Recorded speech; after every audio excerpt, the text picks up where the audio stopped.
So I recently saw a video of a lady talking about how she finds running outside more difficult than running on the treadmill, and I opened the comments and saw someone say something to the effect of, well, running outside is harder because you're running through the air resistance, but when you're on the treadmill, there is no air resistance. My immediate thought was that while there is air resistance, there's probably not enough to make running feel significantly harder. I thought maybe a maximum of like 5% harder. So I decided to try to figure out how much does drag matter when you're running. So I had a couple of ideas to figure this out. First was to put on some running shoes, go outside, and then that one kind of soured on me. So my next idea was to Google it, but that's no fun. And so my next idea was to do a simple flat plate analysis. So for this method, we treat a person like a flat plate in the shape of a silhouette, kind of like a cardboard cutout, that's moving through the air at jogging speed. All of the drag in this method will be from the pressure with which the air pushes on the plate. Alright, so fair warning, I'm going to show an equation on screen. Bear with me. I'll ease you into it, okay? Okay, so this equation is how we'll find the force of the air on the plate. This funny looking thing is called rho, and it's just the density of the air, and v is just the velocity. This 1/2 rho v squared part is the dynamic pressure that the air exerts on the plate, and this a is just the area of the plate. So pressure times the area is the force. And this equation gives us the force of drag on this flat plate. So all we have to do now is to choose a subject to base our measurements off of. So how about we choose somebody who is a towering 5 foot 10 inches with a width of 20 inches and a very healthy 170 pounds. Now with these stats, you could accurately administer a specific dose of poison that could incapacitate this person. Please don't do that. But also with these stats, we can find the frontal area of this person's flat plate representation. I took a silhouette I found online and stuck it in some Python code and found that a generic person takes up about 55% of the box defined by their height times their shoulder width. So then I took the subject's stats and found the area of the plate. Now let's say this subject jogs at a blazing 6.5 miles per hour. So now we can convert all of this to metric and can find the drag. And I found that in this case, there's about 0.58 pounds of drag. It's not a lot, but drag increases exponentially with velocity in this case.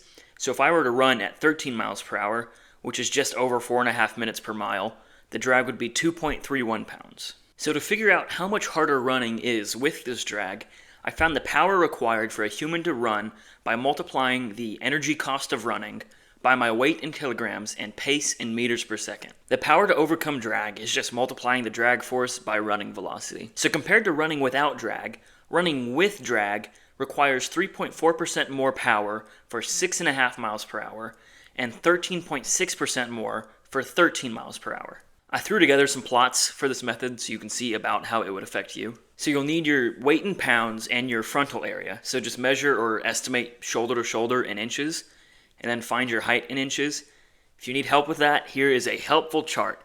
You'll probably be in this area, so take your height in feet, slide over to the bigger number, and add the remaining inches. And now here's a multiplication chart for you to find your frontal area. If it's not exact, just pick what's close. So starting at 6.5 miles per hour, you can see the difficulty of overcoming drag spikes if you have a really low weight and a high frontal area. So if you're a large piece of paper, drag will be extremely important for you. On the other hand, the low frontal area and high weight is super low. So if you're built like a concrete pole, you get to worry about drag the least. These plots are where you can plug in your own stats and see an estimate of how much harder it will be for you. Just try to match the color you land in with the colors in the scale over here on the right. The visual difference between the colors isn't great, but it'll get you in the ballpark. So I think these results are a little high, especially for the faster running speeds. There are some inaccuracies in this method, but it serves as a good quick approximation. One of the most blatant issues is that humans are not actually flat plates. We only found the pressure force on this plate, but we miss out on things like viscous drag and wake drag.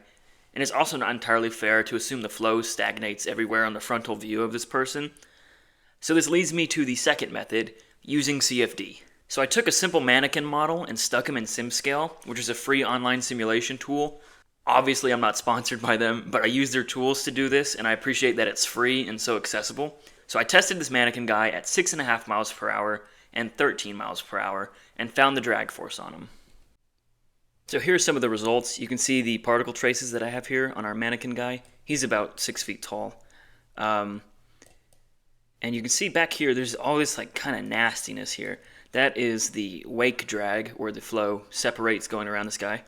It's kind of like the golf ball dimple thing, where golf balls have dimples to make the air more turbulent, so it sticks around the back better, it doesn't separate, and it reduces wake drag on the golf ball. So this is similar to that, and I did read about people running behind a pacer or another runner to decrease this wake drag. I didn't think it would actually have too big of an effect, but it looks like it would. And here are some of the force results. So the only real significant force is drag. Obviously, there's not a lot of lift.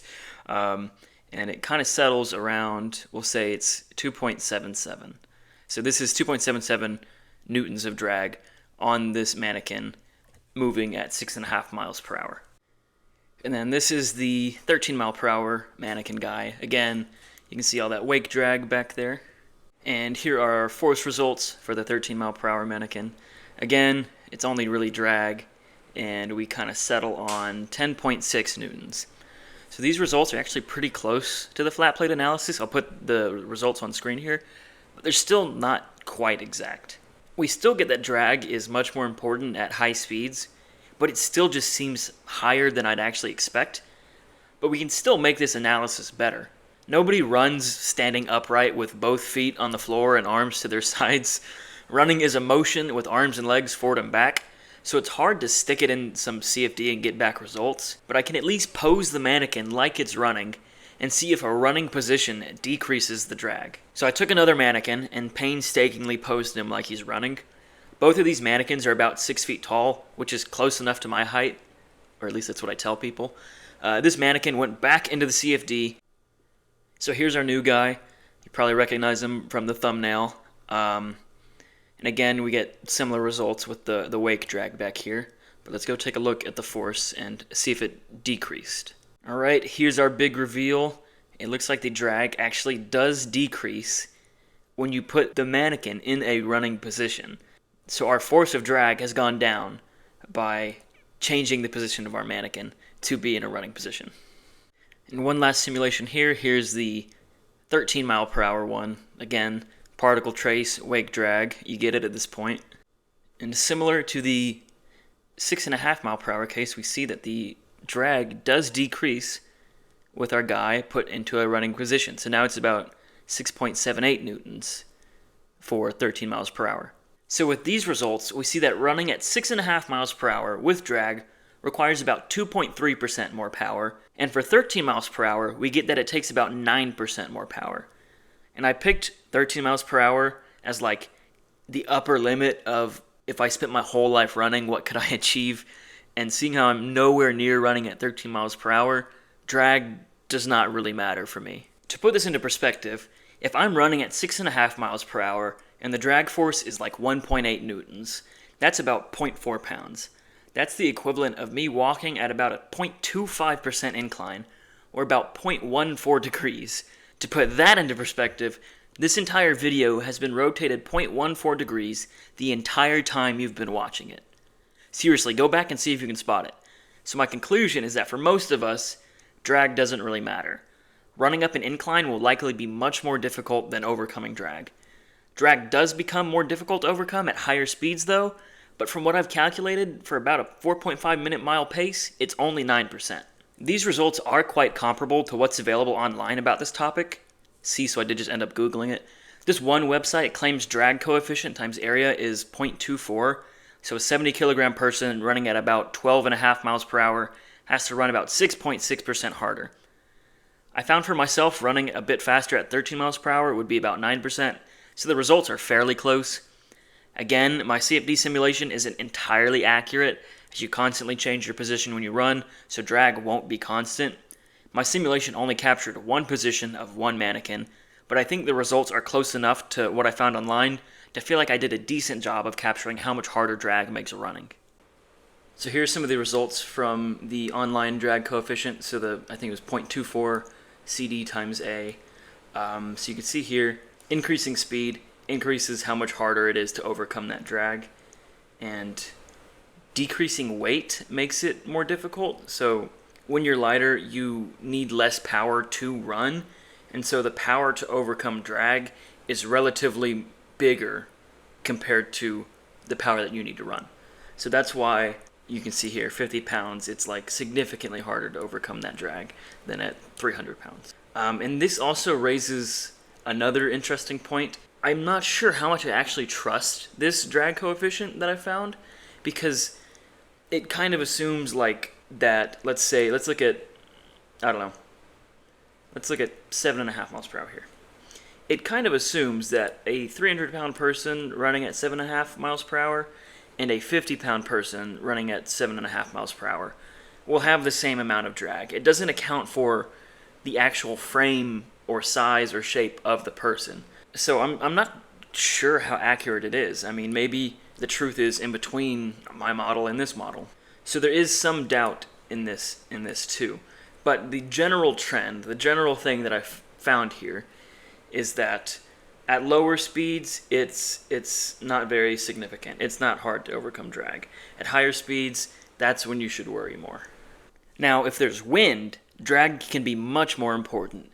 Comparing running at 6.5 miles per hour with no wind to running at 6.5 miles per hour into a 6.5 mile per hour wind, you can see the power to overcome that drag increases from 2.3% to 9% using my CFD results, and 1.6% to 6.6% using the drag coefficient from this website.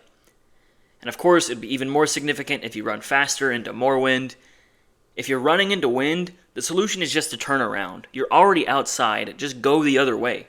There's also people online that say to simulate the effects of air resistance on the treadmill by putting the incline at 1%. So this is 0.57 degrees, so we can easily find out how much drag force this simulates. For me, at 170 pounds, this is 7.5 newtons of drag, which is the drag force if I were to run at 16 miles per hour. For running in no wind, this is a little extreme of a correction, but it might simulate me running into about a 10 mile per hour wind quite well. So my verdict on the 1% rule is that it might be a little bit more backwards force than you need, but it's not unreasonable. Again, for the speed that I run at, I'm just not going to worry about it. I'm slow enough and heavy enough that for me it's an overcorrection, but for people who are faster, it seems like a reasonable way to account for drag on the treadmill. Also, there can be other reasons why running outside feels more difficult than the treadmill. There's elevation changes, no air conditioning, uneven surfaces, bears, changing running surfaces, weather, and whatever else you can name. So my conclusion for this video is that for most people that are not top athletes running in normal conditions, drag doesn't have that big of an effect. Now, if you run fast or into heavy wind, and especially if you're doing both, then you might be able to feel the effects of drag, but it's still not a terribly major component. Like I mentioned earlier, for me, even at a 1% incline, this overcorrects for drag. So if I'm running outside, I would be way more concerned about having to overcome hills and air resistance. But again, for top runners, this drag will matter, and my CFD results show that there appears to be some wake drag, so getting behind another runner or pacer would be a valid way to reduce some of that drag. There is a neat way to avoid all of this, though. Going back to this formula, we see that if you set the velocity to 0, drag goes to 0 as well. Do with that what you will. Alright, the video is officially over, but I still do want to talk about some of the reasons why my results might not match up with the online measurements exactly. Like I said earlier, the CFD just captures the drag of one running position of one body shape. I assume the results online are from bigger studies that could capture these effects better, so I think my calculations still overpredict just because it's difficult to fully capture the drag of somebody running just using one CFD simulation. Also, the size, shape, and weight of each person will produce different results. I might have just selected a size, shape, and weight that just happens to produce more drag than the average person. But still, the trend that I see in my results is generally the same as what I found online.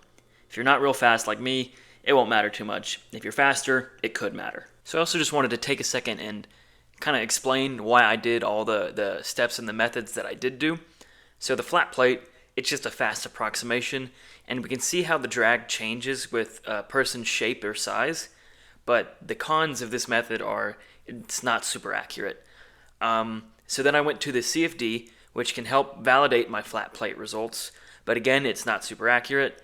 So then we go to the running person CFD, which has better accuracy and shows that the drag can change with body position, but the problem is that it's a fixed body position and type. So we only get one body type in one specific position.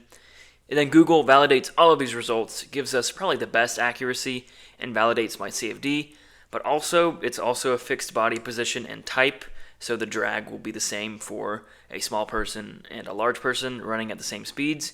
So then we kind of get to loop back to the flat plate where we could actually see variation with shape and size. So from there you can kind of decide, okay, am I higher or lower than these CFD and Google values? If you made it this far, thank you so much for watching. This is my first type of video with my own analysis like this, so let me know in the comments if you think I should have done anything differently or could have presented something in a clearer manner. But if you enjoyed it, please like and subscribe. I'm going to post a video every month this year, so more videos are coming soon. Bye.